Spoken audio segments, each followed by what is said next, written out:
A year ago today, a severe weather phenomenon known as a derecho moved through southeast Texas, causing widespread damage in Houston and 7 deaths in the region.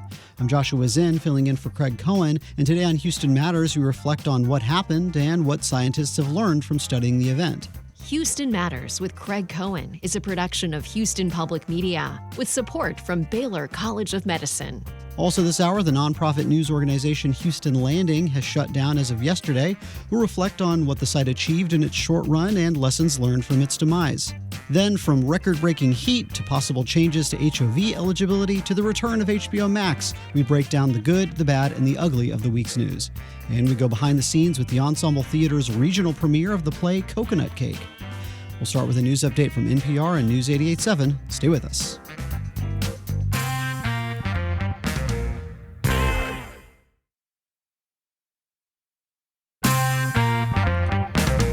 This is Houston Matters. I'm Joshua Zinn, filling in today for Craig Cohen. Good morning. Coming up this hour, from record-breaking temperatures this week to letting moms and soon-to-be moms have unlimited access to HOV lanes in Texas to a streaming service that just can't stop changing its name, we break down the good, the bad, and the ugly of the week's news. And the Ensemble Theater serves up a slice of life after retirement in the regional premiere of the play Coconut Cake.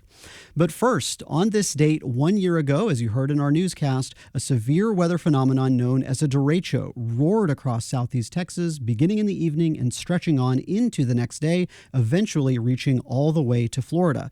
The storm spawned 4 tornadoes, including 3 in our region, and winds as strong as 100 miles an hour caused widespread damage in Houston, especially downtown, where windows were blown out of many high-rise buildings. Ultimately, 7 people in greater Houston lost their lives. Here to help us reflect on the derecho and what it taught us about Houston weather is Eric Berger of Space City Weather. Eric, good morning. Good morning. And we welcome your questions and stories of your experience during the storm last year. What are your memories of that unusual weather event? What's the recovery been like for you a year later? You can call or text 713-440-8870 or email us at talk@houstonmatters.org. Eric, let's start with just some basic terminology. What exactly is a derecho? A derecho is basically a straight line wind event that is characterized by being much broader than a tornado and much longer lasting. And it's not like a tornado, obviously, there's spinning. There's not so much spinning. There can be tornadoes associated with the derecho, but basically it's a long line, miles across, of just straight line wind damage. And so last year, what exactly did this storm system, what did this do to the greater Houston area? Well, it was a pretty devastating system. As you say, it got up to winds of 100 miles per hour. And I think there were a couple of things that were really significant about it. First of all, it really hit a very populated part of the region.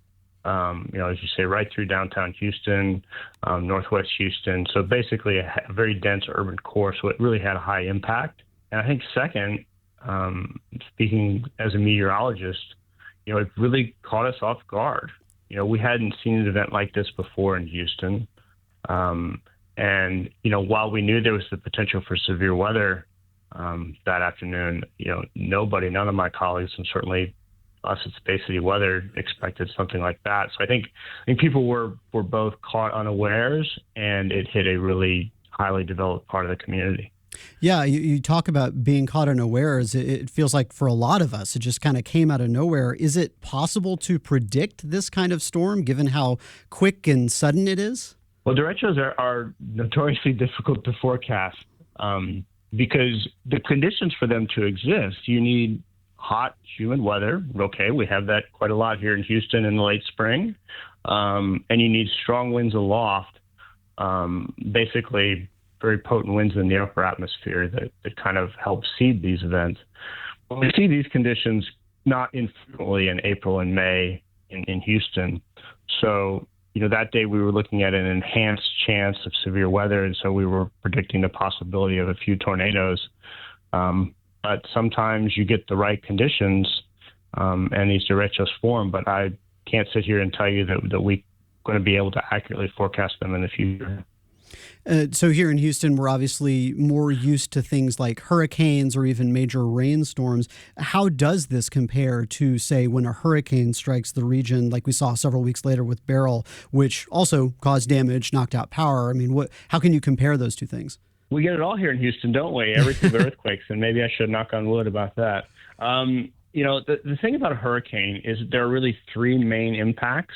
There's the winds, there's heavy rainfall, and then there's storm surge flooding. Obviously, with a derecho, you don't get storm surge flooding. You typically don't get, an event that lasts long enough to really lead to significant inland flooding. And so it's really the winds. And the winds we saw in parts of Houston from a derecho really were significant and higher than the region saw during Beryl. The big difference between a hurricane winds and a derecho winds, of course, is the derecho winds are more localized, whereas a hurricane winds affect pretty much the entire area. So we saw significant power outages after the derecho in areas that were affected, but by and large, the majority of the Houston community was fine in terms of power. So the CenterPoint and other power distributors could concentrate their efforts on repairs in affected areas. Eric Berger is a meteorologist for Space City Weather. Eric, thank you so much. My pleasure. And here to help us better understand the damage the derecho caused and what can be done to better prepare for events like it is Dimitrios Kaliantzis, an assistant professor of engineering at the University of Houston. Dimitrios, welcome to Houston Matters. Hello. So you went downtown. You were part of a team that was basically investigating the damage in the immediate aftermath of that storm. What did you learn from that? Yeah, it was right after the storm.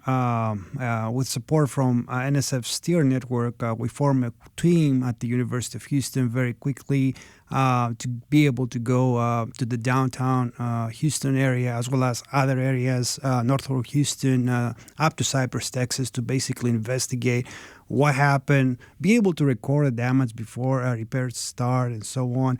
So I think what was very interesting in the downtown area was the massive and extent of window damage in multiple buildings.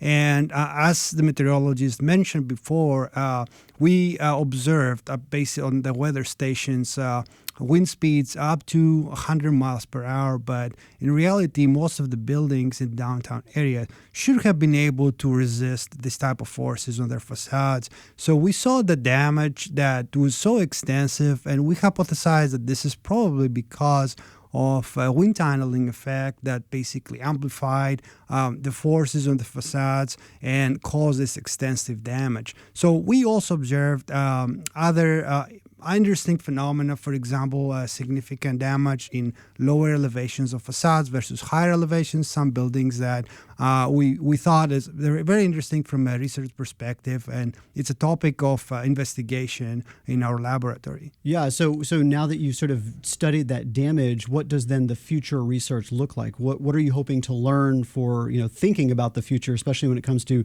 maybe thinking of ways to reinforce buildings downtown? Yes, I think the most important aspect right now is basically to understand what happens when wind flows enter a downtown area that can be structured in different ways, right? So we have different building shapes, we have different building distances. All this matter. We have different number of buildings from one downtown to another. Apparently, Houston downtown is unique in that sense. And we're trying to understand what actually happened. Can we actually get a better understanding of the wind flows, along this streets, and what exactly happened on the facade? So can we actually simulate the damage on a computer? So we are developing high fidelity turbulence models in our laboratory to be able to get to know what happened. That's the first step. And the second step of our research would be to propose measures, like how can we design better? Yeah, well, and that's kind of the next question is, obviously you'll have to do some testing, you'll have to do this research, but just kind of, can you give a sense of what kinds of things could we be thinking about to better prepare for something like this? Are there specific principles that we should be thinking about, or even materials we should be using? I mean, what goes through your mind when you think about that? Yes, definitely. The glass material matters a lot. What type of glass material, what thickness of material, what type of framing we're using to support the glass facades. All these aspects should come into play when we're trying to redesign or retrofit an existing structure, like a building in downtown. And I think we should be really aware of that. We don't know when the next event is going to happen. History tells us that it's going to happen for sure. So we better be prepared and then basically be able to assess what we have and how should we improve. Demetrios Kaliantzis is an assistant professor of engineering at the University of Houston. Demetrios, thank you so much for talking with us. Thank you so much, Craig. Up next, lessons from Houston Landing as the nonprofit news site shut down this week as Houston Matters continues.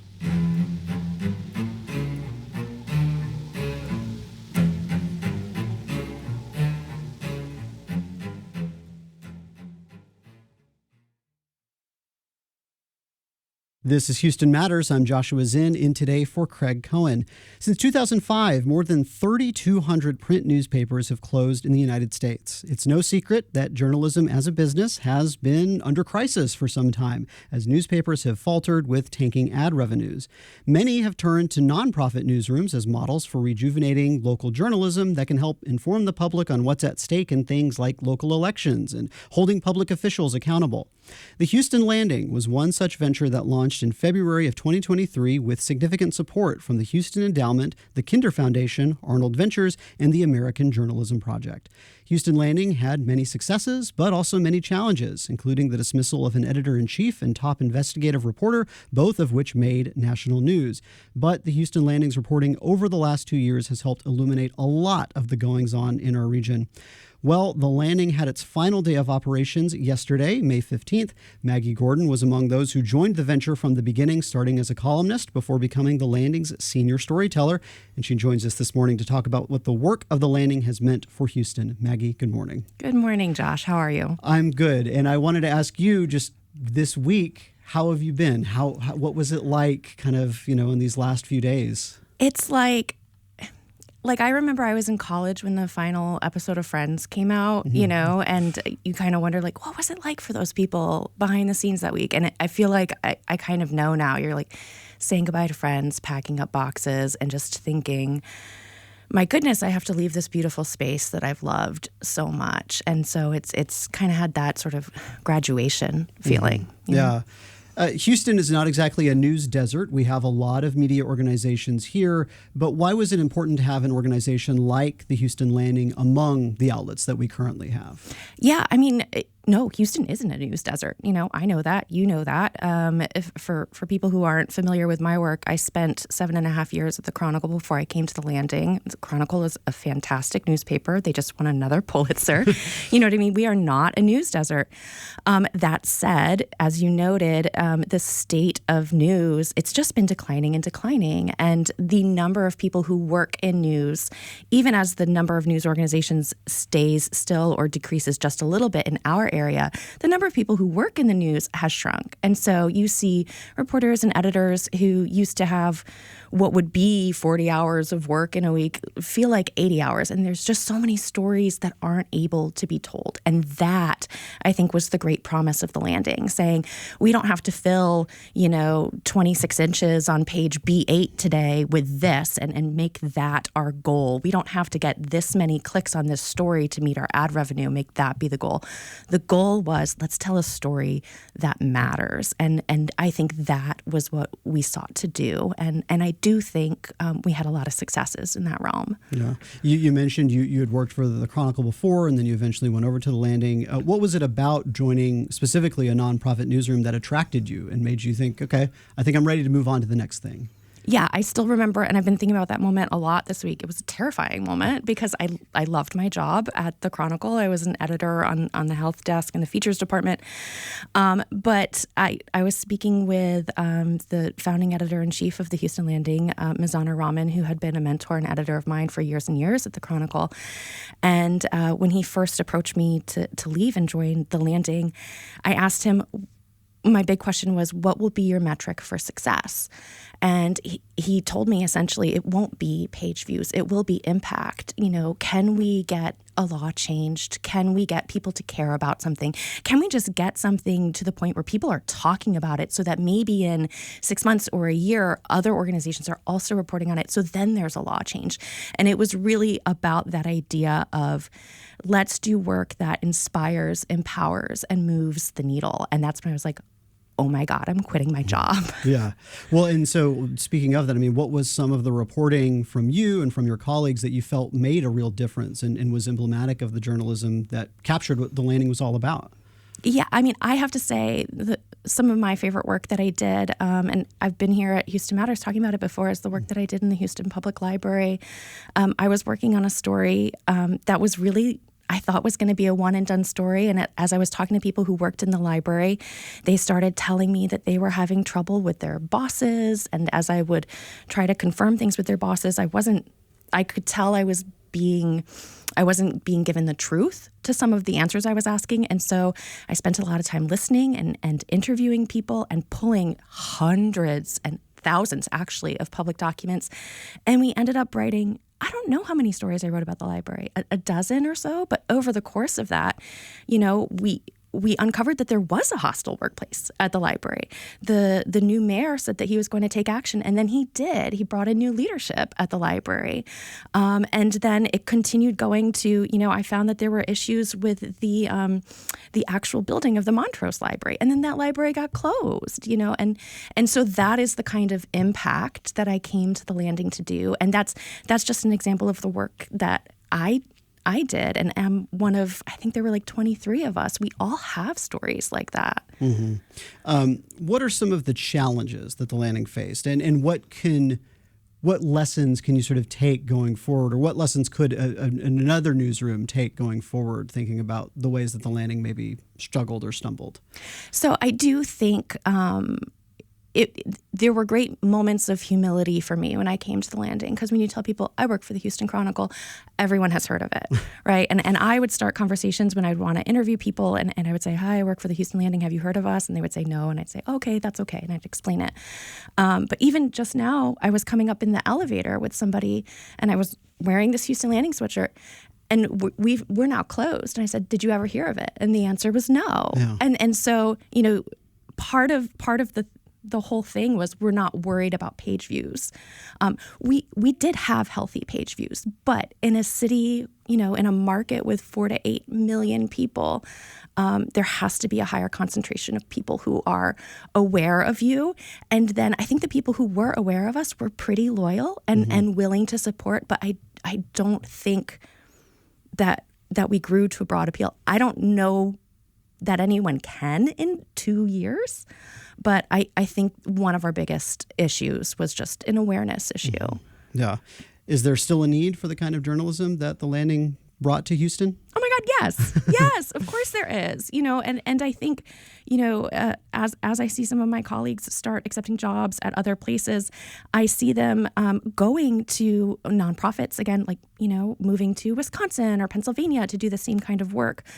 Because I think the work that is done in these spaces is so empowering, and it's still different than what you're getting in traditional media. And I think people who work this way have decided that, like, this is what I want to do. I want to have an eye towards solutions. I want to help empower people to understand and then therefore be able to navigate the worlds that we live in. There's still a space for that, whether people are going to go work at Cal Matters or Wisconsin Watch or, at Texas Tribune.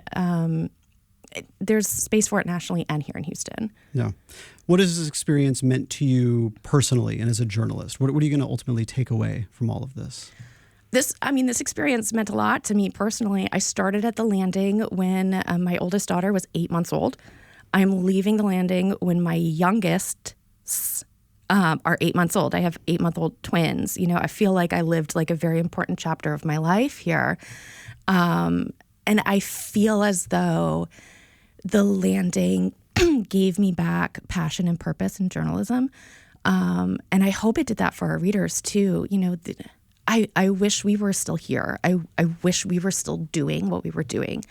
But it relit a spark in me that I needed. I produced, I think, the best journalism of my life. I watched young reporters, because we were a very young newsroom, just like gain these skills and learn how to do these amazing things. And like, that was just amazing. I hope that everybody in their lifetime gets a chance to be in a workplace where you can look around and see people feel as though they are swinging for the fences and have the support to do it. And so I'm really sad. I'm so incredibly sad. But I still think it's one of the best things I've ever done. And I think it's going to continue to inspire me for years and years. Maggie Gordon is a journalist and was the Houston Landing's senior storyteller. Maggie, thank you so much for joining us. Thank you. Coming up, the good, the bad, and the ugly of the week as Houston Matters continues.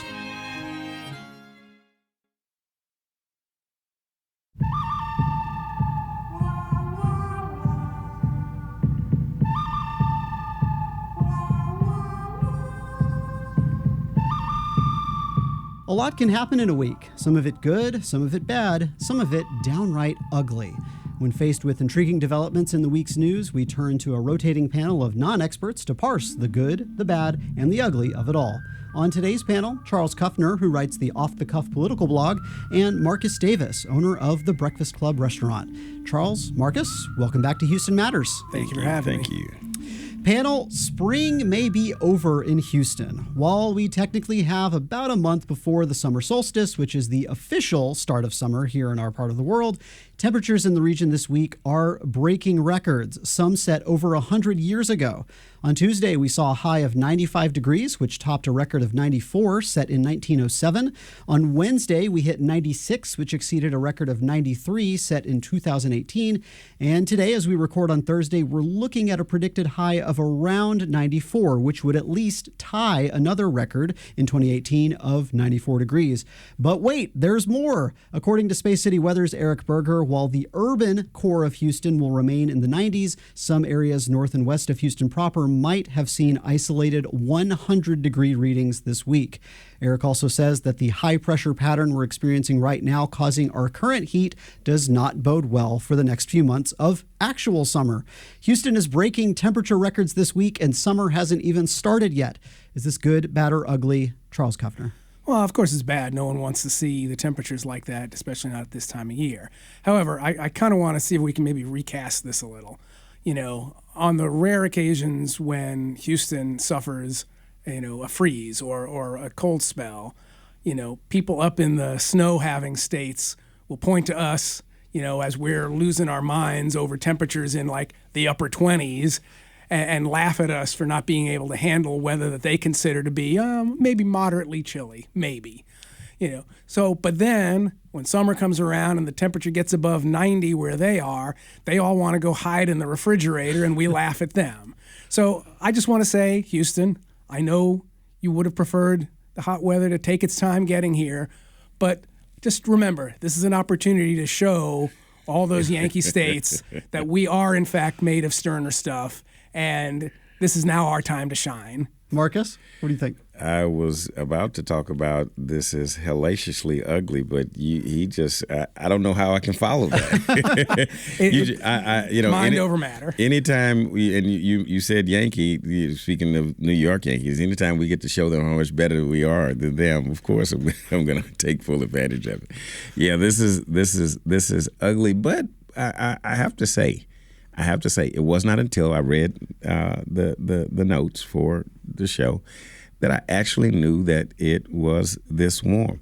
It has not felt super high. So I guess this is the measurement of the humidity is where the difference is. Because, normally in the summer when it's 95 degrees and you walk out, you're like, oh my God. Today I didn't do that. That makes it not so ugly. Yeah. No, I agree. That first day when we supposedly set a record at like 94 or whatever, I thought, I only thought it was in the high 80s. I didn't think it was that bad. I didn't walk out of my office or get out of my car and just, here we go. Yeah. But, as I tell people, Houston has great weather for about 9 months. We have to deal with about 3 months of this. And the rest of the time, if you think about it, we have really good weather, particularly around October, all the way through now. So it's just the price we have to pay for the other 9 months, right? So it'll be okay. But I'm with you. I take full ownership of being able to show the Northerners, hey, we know how to handle this. Damn right.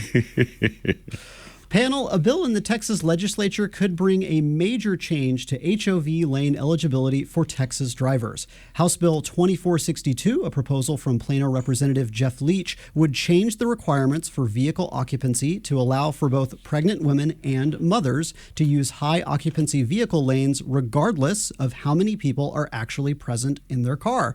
You may recall one of the stories that inspired this bill. A Dallas area woman who was pregnant at the time was pulled over in 2022 for driving in an HOV lane seemingly unaccompanied. She argued that, due to the new abortion laws at the time, her fetus counted as a second passenger.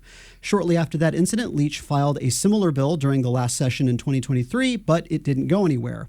As reported by the Texas Tribune's Eleanor Klibanoff, this year's bill was originally specific to pregnant women at first, but after some discussion, an amendment was added that stipulated that all mothers, expecting or not, would be eligible to use HOV lanes with no additional passengers. The bill successfully passed the House and has since been referred to the Senate Transportation Committee. Moms and soon-to-be moms might have unlimited access to HOV lanes in Texas. Is this good, bad, or ugly? Marcus Davis. This is interesting.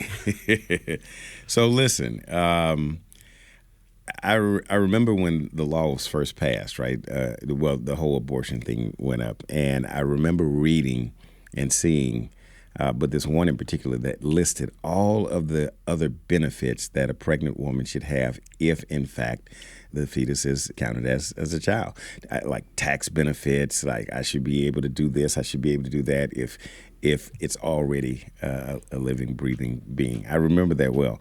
And so this is one of those benefits. Yeah, if you're saying that this is a baby in her stomach, then yes, she probably should be able to ride in the HOV because she's riding for two. Just doesn't matter that both passengers are in one seat. I think it's pretty quirky. Now, here's where it gets interesting. I do take a little bit of an issue with the extension of that legislation to all women. Nothing against women. I have a lot of women in my life, my mother, my daughter, my wife, of course. But I feel slighted as a man that I don't get the same privilege. I mean, think about it here, and I'm going somewhere with this, so be patient with me. Here we are in that midpoint between Mother's Day and the Forgotten Father's Day.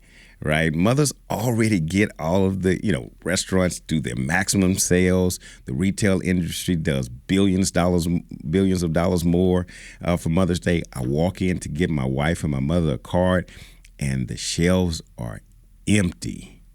I've never seen an empty shelf on Father's Day.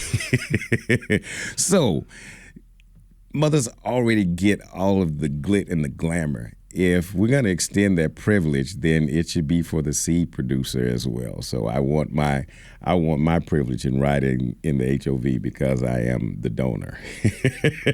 Okay. Charles Kuffner. Charles is looking like... I mean, I'm not going to touch any of that. I'm just going to say this. On the one hand, I don't care. Whatever. They're HOV lanes. I mean, you could argue that HOV lanes, although they're supposedly there to incentivize, carpooling, they don't do that. I mean, most places that have them also have, the toll lane for single drivers. I mean, they're extra capacity, fine, use it, I don't care. On the other hand, if this passes, I'm just kind of curious. Next time, constable pulls someone over and she says, oh, I'm actually a mother, my kids are just not here right now, they going to take her word for it? How's she going to prove that? You may as well make this for all women, in which case, I do not want to hear the arguments that the Republicans will make about, biological women versus trans women, because all of that is garbage. But my point is, how is this going to be enforced? Mm-hmm. When an HOV lane meant more than one person in the car, you could kind of tell when a car was driving past, that person's driving solo, or that car has three people in it. But now the constables or sheriff's deputies or whoever it is that that patrols these roads, they're going to see a single woman driving past and say, well, she looks like she's had kids, or nope, I don't think that woman's had kids. I'm going to pull her over. I mean, it's ridiculous. Yeah, right? Got to make some pretty quick snap judgments. So there. I mean, again, I don't really care who uses the HOV lanes or not, but this is ridiculous. Panel, remember HBO Max? That was the original name of Warner Brothers Discovery's streaming service that features content from a variety of its subsidiary studios and channels, including HBO. Well, sort of. First, we actually had HBO Go, then we had HBO Now, then HBO Max, and from there, they rebranded the service as just Max in 2023, in part to indicate the service's broader options beyond just HBO programming. Well, guess what? It's HBO Max again. Yes, citing increased profitability that is due to prioritizing things like the HBO brand, Warner Brothers Discovery has gone right back to where it started to rename their popular service. In a press release, the company says, quote, returning the HBO brand into HBO Max will further drive the service forward and amplify the uniqueness that subscribers can expect from the offering, end quote. David Zaslav, the president and CEO of Warner Brothers Discovery, says, quote, today we are bringing back HBO, the brand that represents the highest quality in media, to further accelerate our growth in the years ahead. HBO Max goes from just Max back to HBO Max again. Is this good, bad, or ugly, Charles? I just want to point out that one of the marketing slogans that they used when HBO Max became Max was, Max, it's the place to find HBO, you know? And I would also like to point out that David Zaslav, the genius who brought us all this, made something like $52 million last year. I could have made the same stupid decisions he did for a lot less money than that. There are many examples of why CEOs are grossly overpaid. That kind of CEO, I mean, it's serving it up on a platter. So it is good that HBO Max is now HBO Max again. Why it ever wasn't HBO Max or HBO something, I couldn't tell you. But, clearly I'm not paid like David Zaslav to make these decisions. Marcus. I will join my friend in concurring because he could have saved a lot of money if he just asked me. This is branding 101, right? And listen, I understand when you're trying to detach in order to grow, but the horse that's pulling the cart is so strong. I mean, HBO's brand is so. If I looked at something and saw it said Max, I would like, okay, Max, what is that? I have no idea. But if I saw it said HBO Max, now I'm intrigued because I know this brand. People consume based on what they're familiar with. They are comfortable with things that they are familiar with. I would be unfamiliar with Max, so I would be uncomfortable with it. But if I saw it was an HBO product, a brand that I am aware of, that I grew up, there's a nostalgia when cable came out and I had to sneak to watch. Let me stop. You were going to say Cinemax, weren't you? But anyway, I digress. Branding 101, ride on the horse that brought you to the party, however that saying goes. If that's not the saying, then we're starting a new saying. Okay, love it. Marcus, a horse named Max. A horse named HBO Max. Yeah, exactly. Yeah, got to make sure you got the branding right. Marcus Davis is the owner of the Breakfast Club restaurant, and Charles Kuffner writes the Off the Cuff political blog. Marcus, Charles, thank you both so much. Thank you. I've been through the desert on a horse with no name. It felt good to be out of the rain. In the desert, you can't remember your name. My name is Bill Varick, and I drive a Mini Cooper with a 9-foot space shuttle on board. It's the Mini 905. You might have seen it driving around Clear Lake City. This is actually my second art car with a space shuttle theme. The first was the shuttle van, and I did that pretty much because the profile of a Dodge Caravan looked like a space shuttle. The shuttle is built with a plywood base with the basic wing shape that you might see with the space shuttle icons. It then has some steel structuring for the fuselage, and then the rest of it is a lot of sculpted foam and a lot of boat epoxy. But it's pretty detailed and pretty accurate to scale, about 1/12, 1/13 scale. The shuttle weighs about 90 pounds.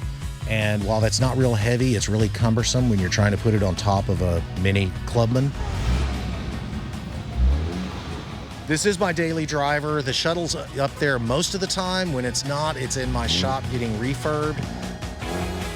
It's really, really fast, but I can't go that fast with a 9-foot shuttle Because I built the airfoil wings as closely to scale as possible, there's actually quite a bit of lift, so the attachment had to be really, really robust. I've calculated that if I go 58.3 miles per hour, that's the same as a Mach 1. I've always been a space geek, and I grew up in Houston back in the day when if you went to public school, you got on a yellow school bus every year and went to NASA. I have a lot of people take my picture while they're driving, even on the Gulf Freeway at 75 miles an hour, which is a little troubling. I meet a lot of people in parking lots. I have a lot of people put their business card on my car when I'm not there, but I've met astronauts, engineers, people whose parents worked on the shuttle program who are just really, really happy to have a shuttle flying around the Clear Lake City area. I'm Bill Varick, and you're listening to Houston Matters with Craig Cohen. In a quiet corner of Chicago's South Side, inside a McDonald's that sees more than its fair share of morning regulars, 5 retired men gather like clockwork. They come for the coffee, maybe the chessboard, but mostly they come for each other. Coconut Cake by Chicago playwright Melda Beattie brings this scene to life. It's a story about friendship, aging, and the unspoken weight men often carry, especially when it comes to the women in their lives and the secrets they keep.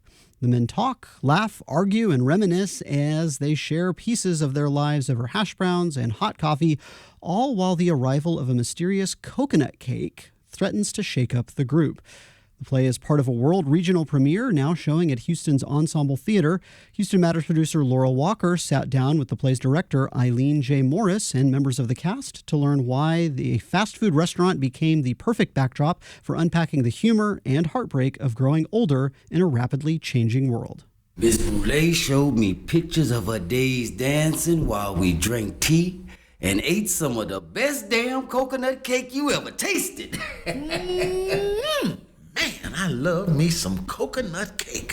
My mama used to ground her own coconut and make it 4 layers high with a cherry on top. She used to make it for me every year for my birthday because she knew it was my favorite.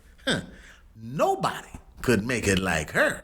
I don't know, Eddie. This cake's so good, it make you want to slap your mama. It's a mixture of different things, I would say. Of course, they're going to mention coconut cake, but really, if you think about coconut cake and if you think about slices of life, I think that that's what this play is about. It's about the slices of life of each one of these characters that we get introduced to. This story is about 5 mature men who are drawing their Social Security.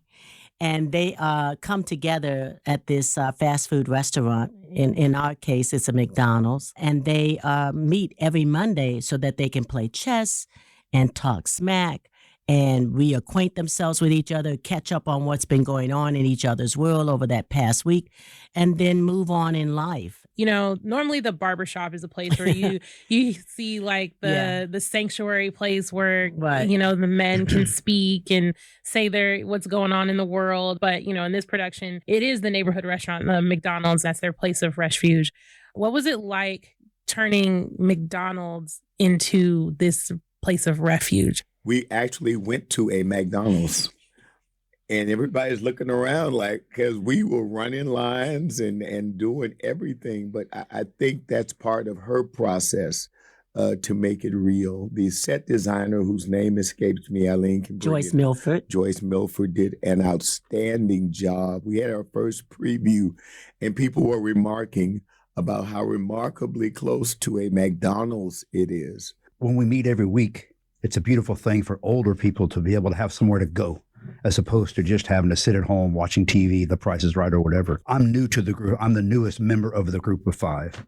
And so my brother-in-law has invited me here. And I happen to be the only white person in the cast.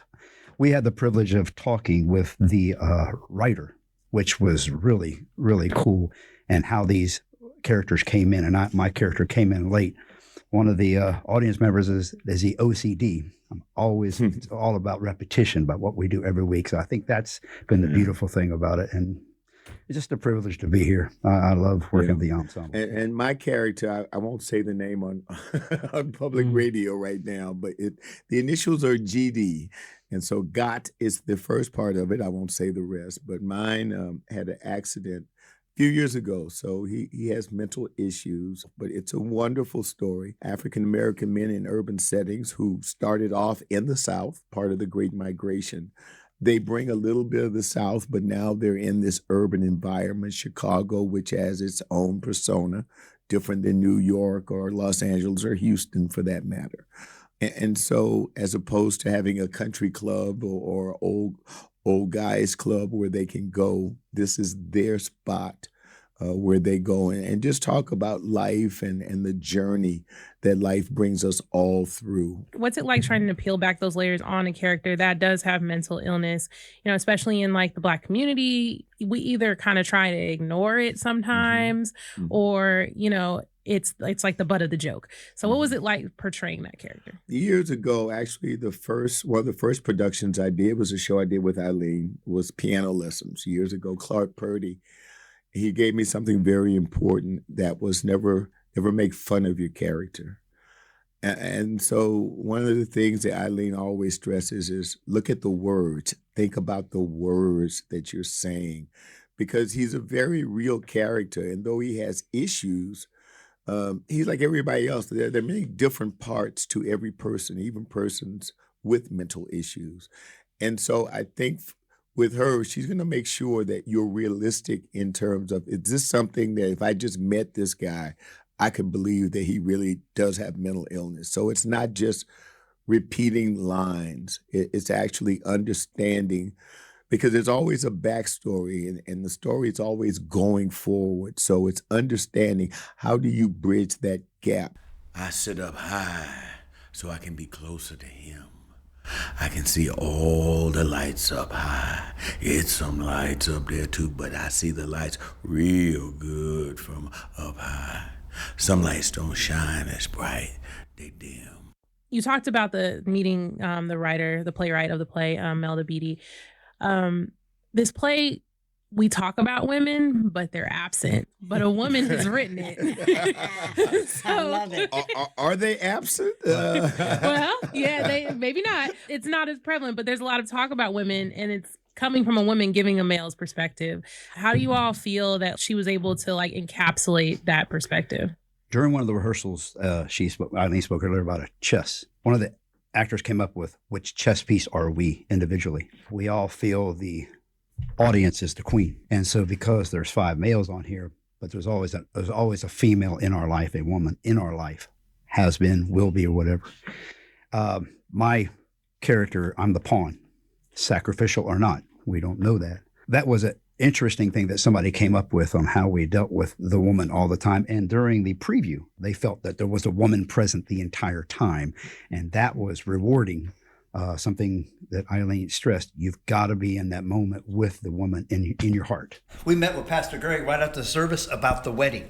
Oh, yeah? How's all that coming along? Is Kimberly still excited? Oh, yeah. But why someone would want a December wedding in Chicago, I'll never understand. But she wants to get married on Nora's birthday, so. It's gonna be a good day. My sister Mary live on, don't worry, man. And that's what we all are. We all deal with loss differently, we know. And I think one of the themes that I've gotten out of the play is acceptance. Most importantly in this play is acceptance. I believe the playwright instilled that in my mind, I know for me, was acceptance. He's got an issue, I got an issue, but we all accept each other as we are. And that's a beautiful thing to be. So. And I think in the play, Melda has presented, there's like five different females' names that you hear throughout the play, Laura. When you hear those names, the way that the guys are talking about that woman, whoever that woman is and what that woman means to them, you get the feel you're just ready for the woman to just walk out on stage. Iris pulled a knife on me last night. She did what? That crazy heifer pulled a knife on me last night. A butcher knife. Wait a minute, what happened? Iris ain't never done anything like that before. Oh, you don't know Iris. So what happened? Hell if I know. I've been having trouble sleeping lately with this arthritis. So I got up in the middle of the night to get me a little snack. And just when I closed the refrigerator door, she jumped out at me with a butcher knife. She was sitting in the dark the whole damn time. Scared the mess out of But me. she doesn't. And so that's the beauty, that's the mystery.